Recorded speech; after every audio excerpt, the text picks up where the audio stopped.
ভিডিওর থেকে লেখা বছর আপনাদের সকলকে জানাই অসংখ্য ধন্যবাদ। তো 2025 এই নতুন বছর অলরেডি রাজ্যের বিভিন্ন জেলাতে দুয়ারে সরকার ক্যাম্প শুরু হয়ে গিয়েছে, অর্থাৎ এই বছরই প্রথম ক্যাম্প কিন্তু শুরু হয়ে গিয়েছে এবং চলবে 1 ফেব্রুয়ারি 2025 তারিখ পর্যন্ত। তো আপনার নামে যদি নিজস্ব কৃষি জমি থাকে সেক্ষেত্রে আপনি চাইলে কৃষক বন্ধু প্রকল্পে আবেদন করতে পারেন এবং বছরে সর্বোচ্চ 10,000 টাকা কিন্তু আপনি পেতে পারেন।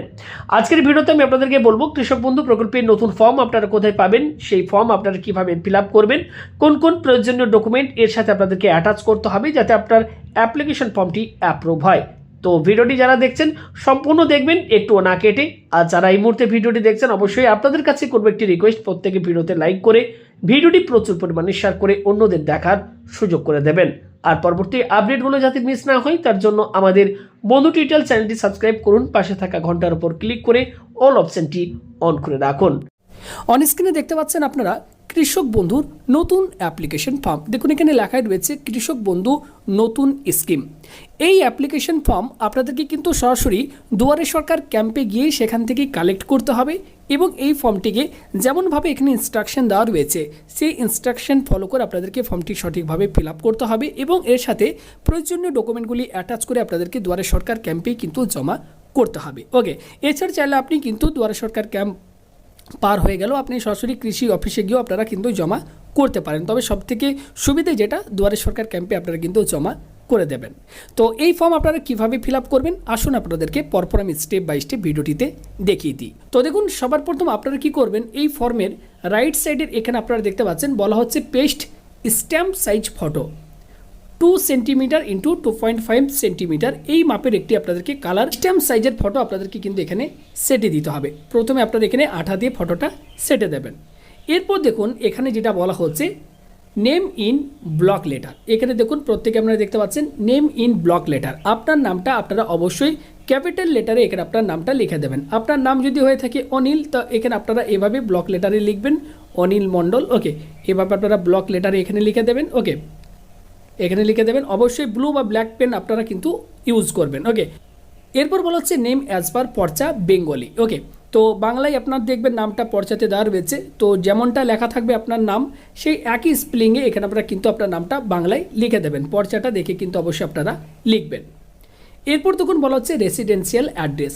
সবার প্রথম বলা হচ্ছে ভিলেজ, এখানে আপনি যেখানে থাকেন সেই গ্রামের নাম এখানে আপনারা লিখে দেবেন। এরপর বলা হচ্ছে গ্রাম পঞ্চায়েত, এখানে আপনারা অবশ্যই আপনার গ্রাম পঞ্চায়েতের নামটা এখানে আপনারা প্রত্যেকেই লিখে দেবেন। ওকে, ক্যাপিটাল লেটারেই কিন্তু লেখার চেষ্টা করবেন। এরপর তখন বলা হচ্ছে পোস্ট অফিস, এখানে আপনার পোস্ট অফিস লিখবেন, ব্লকের নামটা লিখে দেবেন। তার পাশে রয়েছে দেখুন পিএস অর্থাৎ পুলিশ স্টেশনের নামটা এখানে লিখবেন। ওকে, এরপর দেখুন এখানে বলা হচ্ছে ডিস্ট্রিক্ট, এখানে আপনার যে ডিস্ট্রিক্ট হবে সেই ডিস্ট্রিক্টের নামটা আপনারা কিন্তু অবশ্যই এখানে লিখে দেবেন।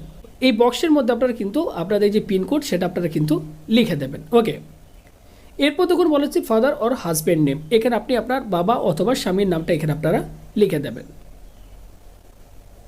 ঠিক তার নিচে রয়েছে ডেট অফ বার্থ, এখানে কি করবেন আপনার ডেট অফ বার্থ যেটি রয়েছে আপনার আধার কার্ডের মধ্যে পেয়ে যাবেন, সেই ডেট অফ বার্থটা দেখে দেখে এখানে আপনারা লিখে দেবেন। প্রথমে ডেট, তারপর মান্থ, তারপর ইয়ার এবং এখানে বলা হচ্ছে এজ, আপনার বয়স কি হচ্ছে সেটা ক্যালকুলেশন করে এখানে আপনারা বসিয়ে দেবেন। ঠিক তার পাশে রয়েছে জেন্ডার, মেল নাকি ফিমেল নাকি আদার্স। তো যেটা আপনার হবে, আপনি যদি মেল হয়ে থাকেন মেলে টিক মার্ক দেবেন, যদি ফিমেল হয়ে থাকেন তাহলে ফিমেলে টিক মার্ক দিয়ে দেবেন। এরপর বলা হচ্ছে ক্যাটাগরি, আপনার কাস্ট জেনারেল নাকি ওবিসি নাকি এসসি নাকি এসটি। জেনারেল হলে জেনারেলে টিক দেবেন, এসসি হলে এসসিতে টিক দেবেন। ওকে, তো যেটা আপনার হবে সেটাতে আপনারা টিক মার্ক দিয়ে দেবেন। এরপর দেখুন এখানে বলা হচ্ছে টাইপ অফ ফার্মার, এখানে দেখুন বলা হচ্ছে অনার, বর্গাদার এবং পাট্টাদার। এখানে আপনাদেরকে কোনটা টিকমার্ক দিতে হবে আমি আপনাদেরকে জানিয়ে দিচ্ছি। তার আগে আপনারা এই মুহূর্তে রাজ্যের কোন জেলা থেকে ভিডিওটি দেখছেন অবশ্যই কমেন্ট বক্সে একটা কমেন্ট করে জানিয়ে দিন এবং ভিডিও নিচে থাকা এই লাইক বাটনটির উপর অবশ্যই প্রত্যেকে আপনারা একটি করে লাইক করে দিন এবং চাইলে আপনারা ভিডিওটি আপনার প্রয়োজনীয় বন্ধু বান্ধব আত্মীয় স্বজন সকলের সাথে শেয়ার করে দিতে পারেন। তো এই টাইপ অফ ফার্মারের এখানে কি করবেন, আপনি যদি জমির মালিক নিচে হয়ে থাকেন তাহলে ওনারের ওপর টিক মার্ক দেবেন, যদি বর্গাদার আপনি হয়ে থাকেন বর্গাদারের ওপর আপনি টিক মার্ক দেবেন এবং যদি এখানে পাট্টাদার হয়ে থাকেন তাহলে পাট্টাদারের এখানে আপনারা টিক মার্ক দিয়ে দেবেন। ওকে, এবং তার পাশে দেখুন বলা হচ্ছে মোবাইল নাম্বার, আপনার যে মোবাইল নাম্বার যেটা আপনার চালু মোবাইল নাম্বার সেই মোবাইল নাম্বারটা আপনারা এখানে বসিয়ে দেবেন। তার পাশে রয়েছে অল্টারনেটিভ মোবাইল নাম্বার, যদি আপনার কাছে কোনো অল্টারনেটিভ মোবাইল নাম্বার থাকে সেটা আপনারা এখানে ফিল করে দেবেন। এবার দেখুন এখানে বলা হচ্ছে আধার নাম্বার ম্যান্ডেটরি, এটা কিন্তু অবশ্যই আপনাদেরকে ফিল করতে হবে। তো এই আধার কার্ড নাম্বার এখানে যেটা লেখা রয়েছে, এখানে প্রত্যেকে আপনারা আপনাদের আধার কার্ডের নাম্বারটা প্রত্যেকে এখানে বসিয়ে দেবেন। ঠিক তার নিচে রয়েছে ভোটার কার্ড আর এপিক নাম্বার, এটাও কিন্তু ম্যান্ডেটরি। আপনাদেরকে কিন্তু এই কৃষক বন্ধু প্রকল্পে আধার এবং ভোটার কার্ডের নাম্বার দুটোই কিন্তু লিখতে হবে। তো এখানে আপনার ভোটার কার্ডের নাম্বারটা আপনারা লিখে দেবেন। ওকে, এখানে পরপর লিখে দেবেন। ব্যাস, ওপরের পার্টটা আমাদের হয়ে গেছে। এবার আসছি আমরা ল্যান্ড ডিটেলস। এখানে কি করবেন দেখুন, এখানে সবার প্রথম আপনাদেরকে বলে রাখি, প্রথমে আপনার যে জেলায় জমি রয়েছে সেই জেলার নামটা এখানে লিখবেন। এরপর বলা হচ্ছে ব্লকের নামটা এখানে লিখবেন। ঠিক তার নিচে দেখুন বলা হচ্ছে মৌজার নামটা এখানে লিখে দেবেন। এবং তারপর রয়েছে জেএল নাম্বার, অর্থাৎ জেএল নাম্বারটা আপনি পর্চার মধ্যে পাবেন, সেই পর্চা থেকে দেখে জেএল নাম্বারটা বসিয়ে দেবেন। খতিয়ান নাম্বারটা এখানে বসাবেন এবং সেই জমির পরিমাণ সেটা একরে আপনাদেরকে কিন্তু এখানে লিখে দিতে হবে। ঠিক তার পাশেই দেখুন আবারও কিন্তু যদি আপনার আরও অন্য কোনো জেলায় জমি থাকে তো সেই জেলার নামটা লিখবেন, ব্লকের নাম, মৌজা, জেএল নাম্বার, খতিয়ান। ওকে, এবং এক্ষেত্রে একরে আবারও কিন্তু জমির পরিমাণটা লিখে দেবেন। একই জেলায় যদি আপনার বিভিন্ন খতিয়ান থাকে তো সেক্ষেত্রে আপনারা আলাদা আলাদাভাবে কিন্তু এক্ষেত্রে এই বক্সগুলোতে লিখবেন। এবং সবার শেষে এখানে টোটাল ল্যান্ডের যে পরিমাণ সেটা একরে আপনাদেরকে কিন্তু এখানে লিখে দিতে হবে। ওকে, এবার দেখুন নিচে রয়েছে ব্যাঙ্ক ডিটেলস। এখানে এবার আপনাদেরকে ব্যাঙ্ক ডিটেলস ফিল করতে হবে।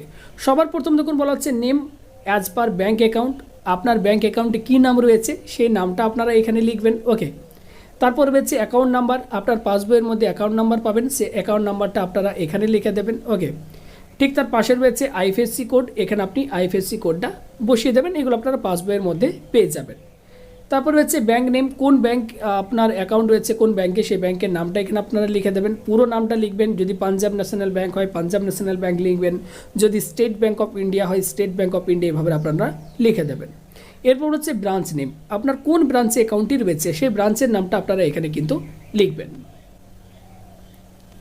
এবার দেখুন বলা হচ্ছে অ্যাকাউন্টের টাইপ, আপনার অ্যাকাউন্টটি কারেন্ট অ্যাকাউন্ট নাকি সেভিংস অ্যাকাউন্ট। এক্ষেত্রে যদি সেভিংস অ্যাকাউন্ট হয় তাহলে প্রথমের এই বক্সে টিক মার্ক দেবেন, যদি কারেন্ট অ্যাকাউন্ট হয় তাহলে এই সেকেন্ড বক্সে আপনারা টিক মার্ক দেবেন। তো নর্মালি আমাদের যে অ্যাকাউন্টগুলো আমাদের থাকে সেভিংস অ্যাকাউন্ট। ওকে, তো সেক্ষেত্রে আপনারা এসবি এইখানে আপনারা টিক মার্ক দিয়ে দেবেন। এরপর দেখুন বলা হচ্ছে attach bank document, front page of bank passbook or cancel cheque. Okay, তো আপনার ব্যাংকের পাসবইয়ের প্রথম পাতার জেরক্স সেটা কিন্তু এক্ষেত্রে আপনাকে কিন্তু অ্যাটাচ করতে বলা হচ্ছে। ওকে, তো এক্ষেত্রে আপনার এই বক্সে টিকমার্ক দিয়ে দেবেন। এবার দেখুন বলা হচ্ছে nominee details, name of nominee, আপনার নমিনি যার নাম আপনি দেবেন তার নামটা এখানে লিখে দেবেন। রিলেশন, নমিনির সাথে কী সম্পর্ক, যদি ছেলের নাম দেন তাহলে এখানে লিখবেন সন, যদি ওয়াইফের দেন তাহলে এখানে লিখবেন wife. Okay, nominee's father and husband name, নমিনির বাবা অথবা স্বামীর নামটা এখানে আপনারা লিখে দেবেন। নমিনির ডেট অফ বার্থটা এখানে লিখবেন, ডেট মান্থ ইয়ার এইরকমভাবে। এজ, বয়স কত হচ্ছে সেটা লিখবেন। নেম অফ গার্জেন, গার্জেনের নামটা এখানে লিখবেন। যদি if less than 18 years old, যদি 18 বছরের নিচে কোনো কাউকে আপনি নমিনি করতে চান তো সেক্ষেত্রে তার গার্জেনের নামটা কিন্তু লিখতে হবে। নিচে দেখুন এখানে একটি ডিক্লারেশন দেওয়া রয়েছে। ওকে, এখানে কি করবেন, I have acquired the above cultivable land from, এখানে আপনি আপনার নামটা লিখে দেবেন। ওকে, এরপর বলা হচ্ছে যে আপনি জমিটা সেটা কি আপনি কীভাবে পেয়েছেন, গিফট নাকি ডোনেশন নাকি আপনি পারচেস, আপনি ক্রয় করেছেন, তো যেটা হবে সেটা আপনাদেরকে লিখতে হবে। যদি পারচেস করে থাকেন তাহলে ওপরে আপনার নামটা এখানে দেবেন, এখানে পারচেস এই কথাটা আপনারা কিন্তু লিখে দেবেন, এখানে পারচেস কথাটা লিখে দেবেন। তো জমিটি আপনি যার কাছ থেকে কিনেছেন তো তার যদি আগে থেকে কোনো কেবি আইডি থেকে থাকে তো সেক্ষেত্রে আপনারা তার কেবি আইডিটা এখানে লিখবেন, তার ভোটার কার্ডের নাম্বারটা লিখে দেবেন, আধার কার্ডের নাম্বারটা এখানে লিখে দেবেন। সবার শেষে কিন্তু দেখুন বলা হচ্ছে অ্যাপ্লিকেন্ট সিগনেচার, এখানে আপনি অ্যাপ্লিকেন্টের সিগনেচার অথবা থাম ইমপ্রেশন এখানে আপনারা দিয়ে দেবেন। এখানে দেখুন ডেট বলা হচ্ছে, যে ডেটে আপনি ফর্মটি জমা করবেন সেই ডেটটা আপনারা এখানে প্রত্যেকে আপনারা ডেটটা এখানে লিখে দেবেন। ওকে, নিচের এই পার্টটা আপনাকে কিছু করার দরকার নেই, এটি অফিসিয়াল যারা থাকবেন যখন আপনি দুয়ারে সরকার ক্যাম্পে এই ফর্মটিকে জমা করবেন তারা কিন্তু এক্ষেত্রে আপনার অ্যাপ্লিকেন্ট নেম এবং অ্যাকনোলেজমেন্ট একটি আইডি সেটা তারা কিন্তু লিখে এটা আপনাকে রিসিভ কপি হিসেবে আপনাকে কিন্তু এটা দিয়ে দেবে। ওকে, দেখুন এখানে বলাই হচ্ছে ফর অফিস ইউজ অনলি, তো এটা আপনাদেরকে ফিল করার দরকার নেই, নিচের পার্টটা তারা কিন্তু আপনাকে রিসিভ হিসেবে আপনাকে কিন্তু দিয়ে দেবে। তো এইভাবে আপনারা কিন্তু খুব সহজেই এই কৃষক বন্ধুর এই ফর্ম আপনারা ফিল আপ করে এর সাথে আপনাদেরকে যে সমস্ত প্রয়োজনীয় ডকুমেন্টগুলি জেরক্স আপনাদেরকে সেলফ অ্যাটেস্টেড কপি জমা দিতে হবে। দেখুন বলা হচ্ছে ভোটার কার্ডের জেরক্স, আধার কার্ডের জেরক্স এবং ব্যাংকের পাসবইয়ের প্রথম পাতার জেরক্স এবং এক্ষেত্রে আপনার আরওআর অর্থাৎ পর্চার আপনাদের জেরক্স এগুলি আপনারা কিন্তু অবশ্যই এই জেরক্সের ওপর নিজেরা কিন্তু এই জেরক্সের মধ্যে আপনারা কিন্তু প্রত্যেকটাতেই কিন্তু সিগনেচার আপনারা কিন্তু করে দেবেন। এই সমস্ত প্রয়োজনীয় ডকুমেন্টগুলি জেরক্স আপনারা এই ফর্মের সঙ্গে অ্যাটাচ করবেন এবং সরাসরি দুয়ারে সরকার ক্যাম্পে গিয়ে আপনারা জমা করে দেবেন এবং এটা অ্যাপ্রুভ হয়ে গেলে পরবর্তী সময় কৃষক বন্ধু প্রকল্পে যখন টাকা ছাড়া হবে তখন কিন্তু আপনার যে অ্যাকাউন্ট ডিটেলস আপনি দিয়েছেন সেই অ্যাকাউন্টে কিন্তু আপনি এই প্রকল্পের যে সুবিধা সেটা আপনি কিন্তু পেয়ে যাবেন। ওকে, আশা করি আমি আপনাদেরকে বোঝাতে পারলাম।